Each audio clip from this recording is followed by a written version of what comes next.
Today I am coming with a new topic to show you the amazing secrets behind global warming and how it becomes a global warming.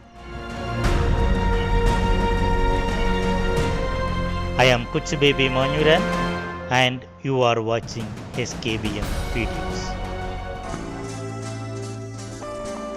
Earth is the third planet from the Sun. It is the only planet in the universe known to possess life. It is at the right distance from the Sun, possesses liquid water and an atmosphere of air around to shelter it from the harmful radiations of the Sun. When other planets of the solar system are either scorching hot or bitterly cold, Earth relatively had a stable temperature and a weather we can live with. But recently, we see composition of the Earth's atmosphere is undergoing an unprecedented change. Earth's climate is changing. Days are becoming hotter. Oceans are becoming warmer. Droughts, floods, hurricanes, etc. are becoming common. Why all these changes are happening? What can be done to stop all these changes? We can find answers to all these questions through this session.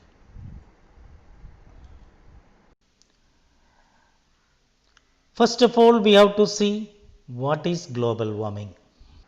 By definition, global warming is the increase of Earth's average surface temperature as the greenhouse gases accumulated in the Earth's atmosphere absorb and re emit the heat energy radiated from the surface of the Earth back to the Earth's surface. Major greenhouse gases that can be present in our atmosphere are carbon dioxide, CO2, methane, CH4, nitrous oxide, N2O, water vapor, chlorofluorocarbons or CFCs, etc. Among the different greenhouse gases or GHGs, we can see that carbon dioxide alone is responsible for more than 50% of the level of global warming.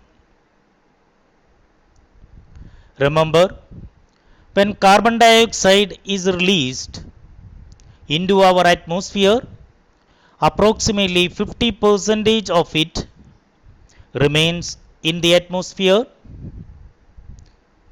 25% get absorbed by land plants and trees, and the rest 25% get absorbed into certain areas of the ocean. If you can have a look on the overview of greenhouse gas emissions, you can see that carbon dioxide is responsible for almost 81% of the greenhouse gas emissions. Methane constitutes about 10% of the overall greenhouse gas emissions. Nitrous oxide contribution comes to about 7%, and fluorinated gases contribution comes to about 3%. Now we have to think, why global warming? It can be seen that every year the worldwide concentration of carbon dioxide is increasing at a rate of 0.75 ppm and the atmospheric temperature at a rate of 0.05 degrees centigrade per year. The increasing concentration of carbon dioxide in air from the pre-industrial level of 280 ppm to the current level of about 410 ppm can be attributed to the rapid industrialization and heavy increase of fossil fuel based vehicles. Usually, vegetation or green plants which use up carbon dioxide for preparing their food balance the level of carbon dioxide in the atmosphere. But the increased felling of trees, deforestation activities, etc., harmfully affected this natural assimilative capacity of our ecosphere. If we can have a look on the origin of atmospheric carbon dioxide, the picture shown, we can see that the pre-industrial level of carbon dioxide was only 280 ppm and it constitutes about 72% of our current level. And the outpassing or outgassing of carbon dioxide from oceans, biosphere, etc., constitutes about 72 ppm. And depending on our current level, that contribution comes to about 17%. And the red portion in the picture indicates the man-made contribution, CO2 contribution, and it comes to about 48 ppm or 11% of our current level. Remember, this is the picture when our atmospheric concentration of carbon dioxide was only 400 ppm. Now it is still increased and now we are at 410 ppm. Now we have to see what do you mean by global warming potential. Global warming potential, or in short GWP, of a gas indicates its contribution to global warming from the emission of 1 unit of that gas relative to 1 unit of the reference gas. That is nothing but carbon dioxide having an assigned value of 1. Remember, global warming potential, or GWP, is a function of both the lifetime of the gas and its infrared absorption characteristic.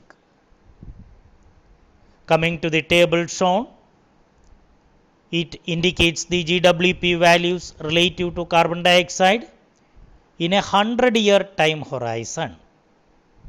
And you can see that the carbon dioxide value is 1 in all the columns. First column stands for SAR, or second assessment report value. Second column stands for AR4, or fourth assessment report value. And the last column AR5 stands for fifth assessment report value. In all these, carbon dioxide is having the same value 1 because it is the reference gas and every other gas are compared with respect to carbon dioxide for determining the global warming potential. Coming to methane, we can see that GWP of methane progressively increases from 21 to 28. In the second assessment report, its value is 21. In the fourth assessment report, its value is 25. And in the fifth assessment report, its value is 28. Coming to nitrous oxide, N2O. Second assessment report value is 310. Fourth assessment report value is 298. And fifth assessment report value is 265. Below shown are the GWP values of CFC 11, CFC 12, halon 1301, carbon tetrachloride, HFC 23, then HFC 32, CH2Cl2 and SF6. And you can see that the GWP value of CH2Cl2 is very less. In the second assessment report, its value is 9. In the fourth assessment report, its value is 8.7. And in the fifth assessment report, its value is 9. And you can also see that sulfur hexafluoride is having the maximum value. Second assessment report, its value is 23,900. Fourth assessment report value, 22,800. And coming to the fifth assessment report, sulfur hexafluoride is having a value of 23,500 for its GWP. So, in terms of GWP or global warming potential, greenhouse gases can be arranged in the order CFC, greater than nitrous oxide, greater than methane, greater than CO2. And one more thing, GWP actually indicates the number of times more warming that particular gas will cause compared to carbon dioxide. For instance, if the GWP value of methane is 25, it indicates that 1 kilogram of methane can cause 25 times more warming in a 100-year period compared to 1 kilogram of carbon dioxide.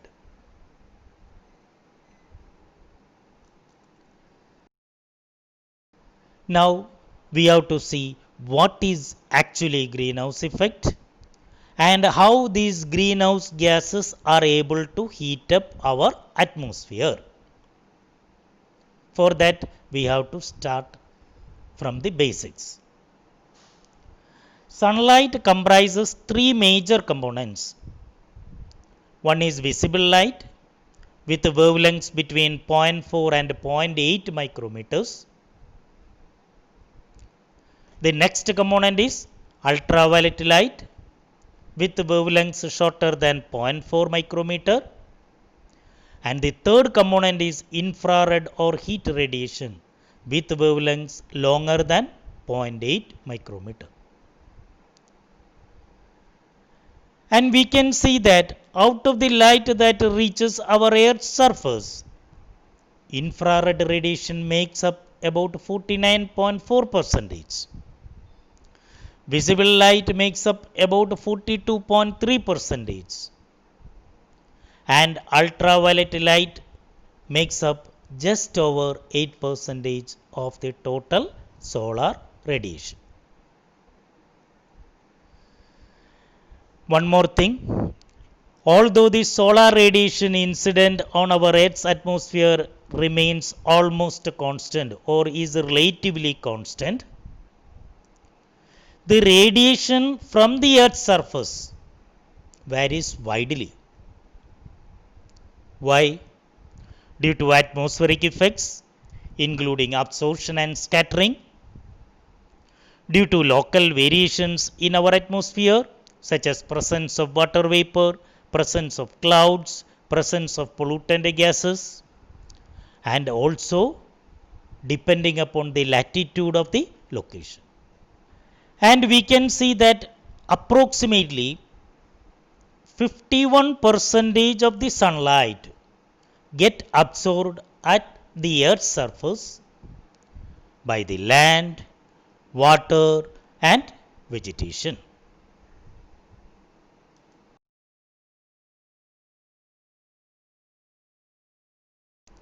Now, the Earth's surface is warm due to absorption of all these radiations. So, the warm Earth's surface starts re-radiating the absorbed solar energy. And that takes place in the form of infrared or heat radiations of longer wavelengths. Now, you have to remember that Earth's atmosphere, purely composed of nitrogen and oxygen, is transparent to both ultraviolet and infrared radiation. But when greenhouse gases like carbon dioxide, methane, or water vapor, etc., are present, they are opaque to IR. They being opaque to IR, what happens? Trap the outgoing infrared radiation radiated from the Earth's surface, and that will be reflected back or deflected back or radiated back to the Earth's surface. So, naturally, the Earth's surface will become more warm. This is what we know as greenhouse effect, and it is the cause behind global warming. At this time, we have to remember one fact. Actually, these greenhouse gases are good only. we need their presence. If they were absent in our atmosphere, then our planet would have been too cold to live in. It would have been at a temperature 0 degree Fahrenheit or minus 18 degrees centigrade. And life as we know would not have existed. So it is this natural greenhouse effect which keeps our average Earth's global temperature at approximately 15 degrees centigrade or 59 degree Fahrenheit at the accommodable or livable level. Now we will see what is the comparison between a glass house and a greenhouse. A glass house, you know, that is used for growing plants only. It will be made either of glass or clear plastic to let in lots of sunlight. And we know that a glass house stays warmer than the air outside. Why? Because instead of cooling off at night, it traps some of the heat inside to keep the plants warm. And coming to the basics, we have to know that visible light has wavelengths ranging from about 400 nanometers, the violet region, to about 700 nanometers, the red region. And one more fact we have to understand, visible light will not get absorbed by the electrons in glass, so it can easily pass through or it can easily shine through. But the infrared spectrum has vast bandwidth. It starts at about 700 nanometer and goes up to 10,000 to 20,000 nanometer.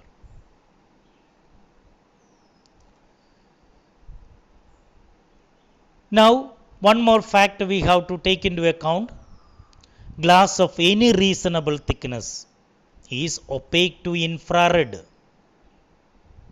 of wavelengths longer than about 2000 nanometer. So when the wavelength of the infrared radiations are above 2000 nanometer, then this glass becomes an obstacle or becomes opaque. While that time we have to still remember that infrared radiations in the near infrared range 800 to 2000 nanometer can pass through. Only when it is the wavelengths are above 2000 nm, then only it becomes an obstacle or blockage or in a glass becomes opaque to IR. So a glass house's glass enclosure allows visible light to enter freely and it being get absorbed by the plants and soil kept inside the glass house. No blockage, no problem for the visible light to come in. Naturally, the plants and soil then starts re-emitting this absorbed heat energy, and definitely that will be taking place in the form of infrared or heat radiation of longer wavelength.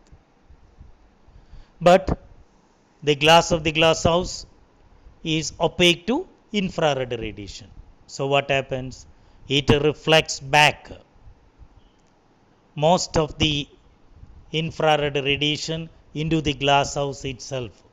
Hence, the glass house can remain warm even when the temperature outside is lower.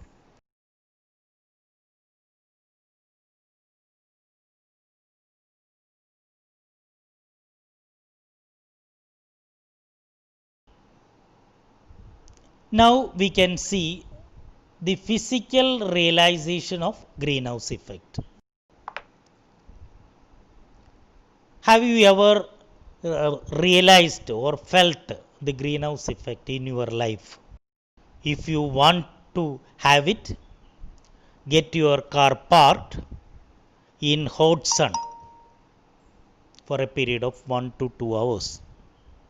Then walking through the same surroundings, you try to get into your car, then what will be your feeling?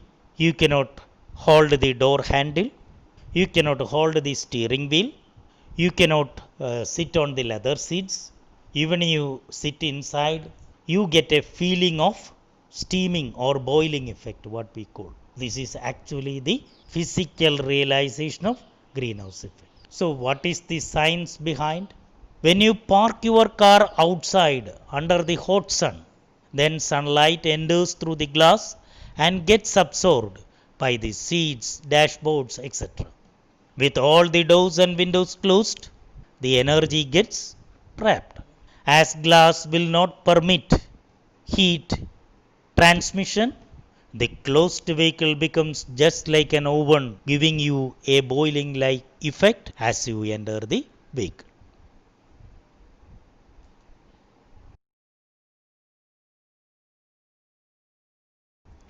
Now we have to see that what are the impacts of global warming, how it affects our life. First one is increase in average temperature of the earth. This increase in average temperature of the earth has got so many consequences or impacts.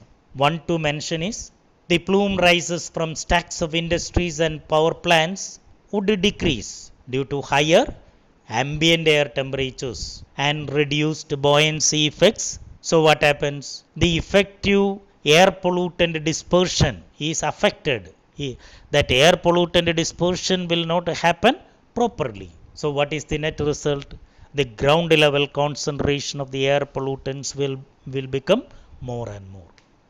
This is one simple effect of increase in average surface temperature of the earth. Another impact is glacier melting and rise in sea level. Increase in sea volume due to thermal expansion and from the melting of polar ice can cause extensive flooding of low-lying areas of the world.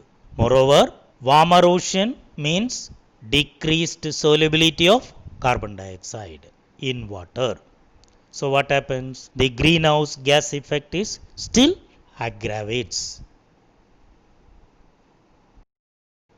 Then other impacts are altered patterns of rainfall and amount of rainfall. You cannot predict when the rain will come, how much rain will be obtained. All that patterns, normal patterns will be disturbed. Then another impact can be occurrence of severe climatic events like floods, heat waves, hurricanes, etc. more often.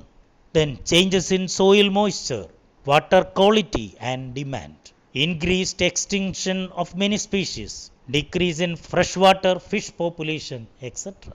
It can alter disease patterns in unpredictable ways, and it can also lead to emergence of new diseases.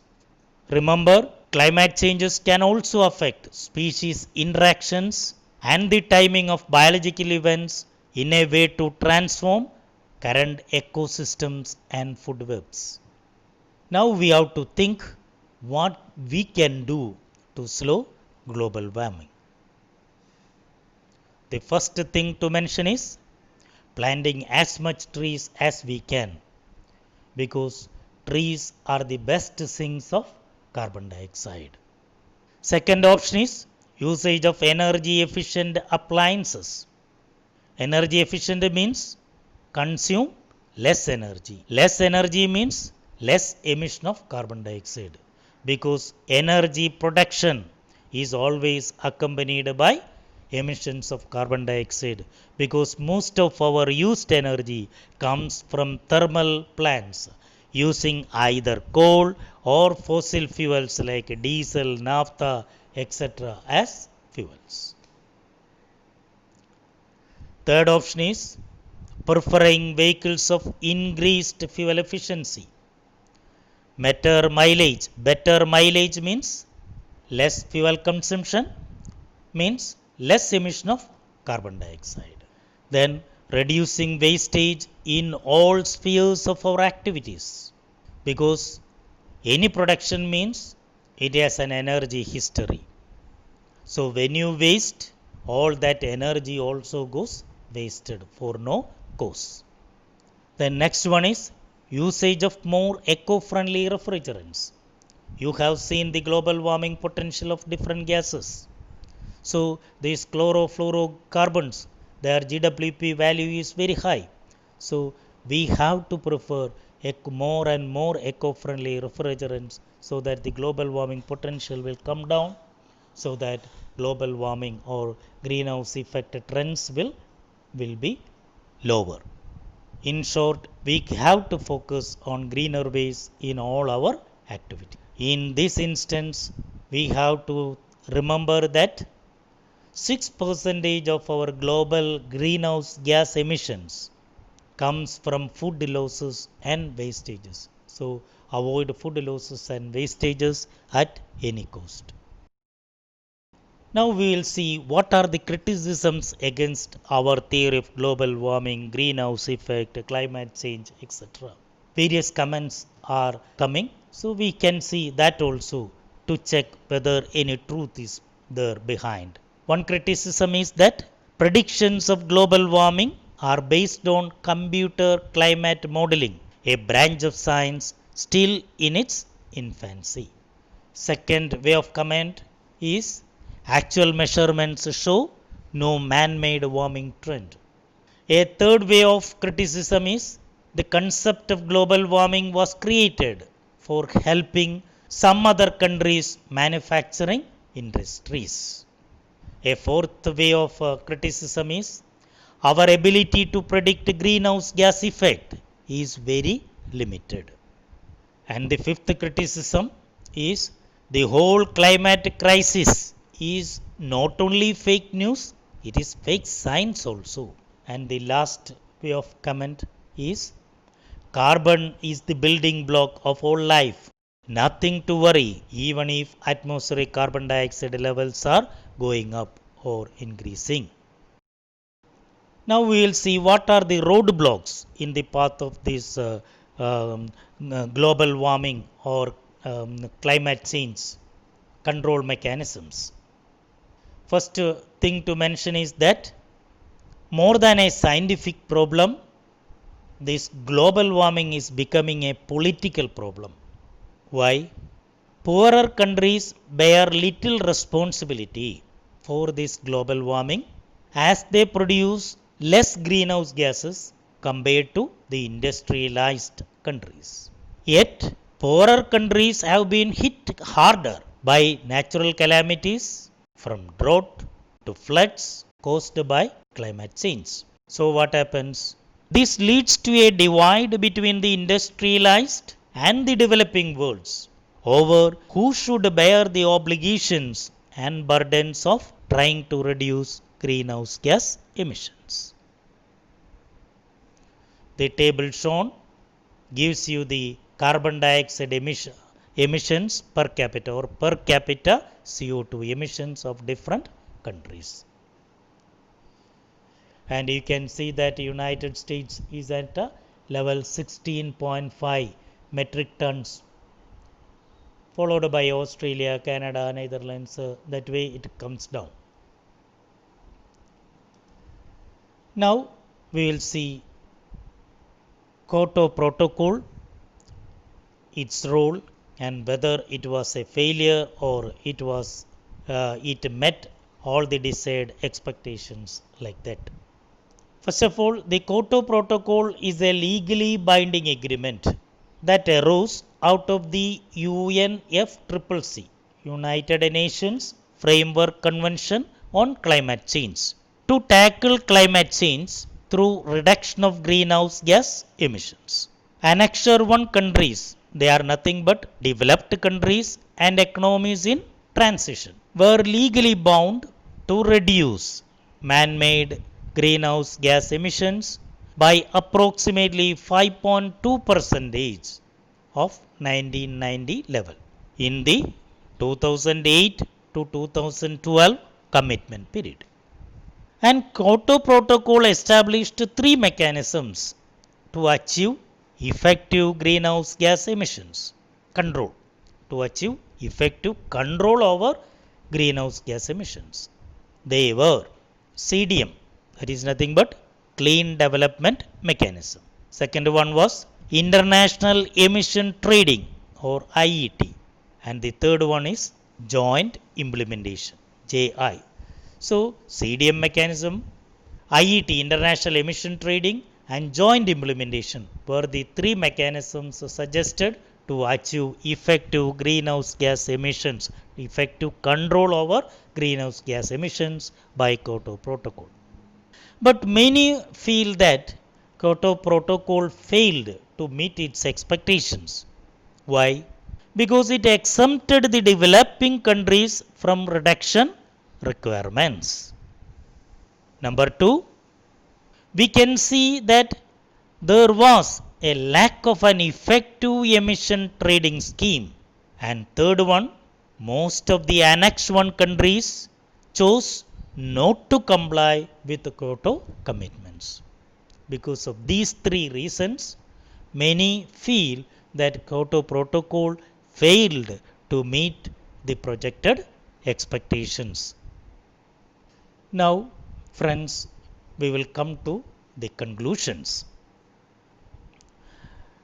Pressure from civil society is mounting on all directions to act on carbon emissions in order to keep the global temperature rise well within the goal of 2 degrees centigrade from the pre-industrial levels and try to limit it to 1.5 degrees centigrade as mandated by the Paris Agreement.